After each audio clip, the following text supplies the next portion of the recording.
It's very important that the actor feels incredibly comfortable in the costume that they're wearing, so it becomes their clothing. I'm not a designer that expects the actor to wear it exactly as I've illustrated. I like them to personalise the costume. So I like to put particularly footwear into the rehearsal room as fast as possible, because footwear informs the way you walk and your posture. If the women are in corsets or big skirts, they definitely need to work with those as soon as they're on the floor. That means as soon as they start to stand up and move around.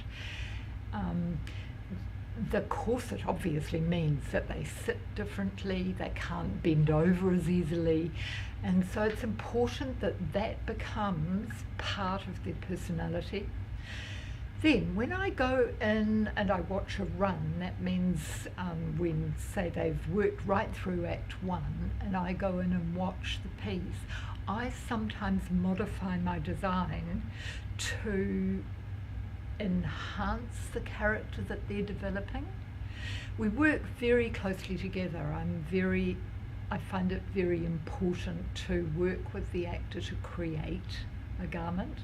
Although there is another process that goes on. It's great to have all the rehearsal gear, that's marvellous, but I don't usually like putting the actual costumes on the actor until they go into the theatre, because there's another process that happens. There's something magic about getting everything together, your jewellery and your whole costume. Suddenly you watch the actor stand in the mirror and realise who they are. So often the actors will close the door and just move in their costume and see how it informs their performance. That's a pretty amazing process.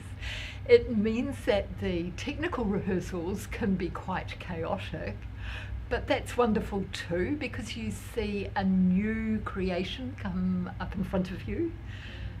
I prefer to know the cast before I design. I find it very difficult to design for somebody I don't know, because there's quirks of movement, there's things that you know they have or haven't done before. Sometimes I'll design something for an actor that we've seen on stage many, many times. I'll design something that they've never worn before and explain to them why. And they find that delightful too, because it's quite hard to find a completely new character every single time you're on stage. So if I can help that process, I do.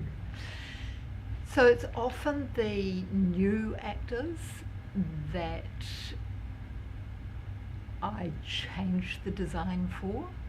So I draw very loosely. I think you'll notice with my designs, they're not incredibly detailed designs, they're watercolours, and I design them in that way so it leaves me flexibility to change them.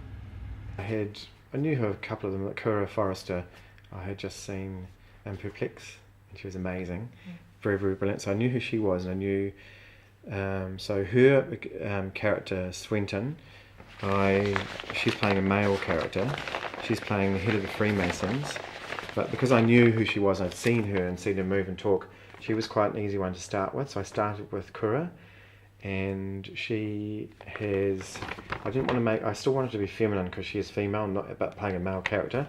So I chose a softer brocaded sort of fabric. It's a men's sort of style frock coat, but I put and I've embroidered symbols and stuff onto it in silver and pink, so to make it sort of still quite feminine. And she wears all the Mason regalia, all the sashes and medals and stuff, which are antiques. I got those online. So these are some of the pieces for Kura's outfit, who plays the head of the Freemasons. So she gets these kind of Wonder Woman kind of shield things. Quite cool, aren't they?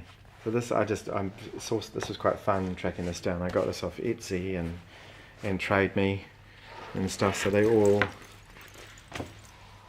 there's 4 or 5 different sets of these. So it's quite cool to have the antique side of it.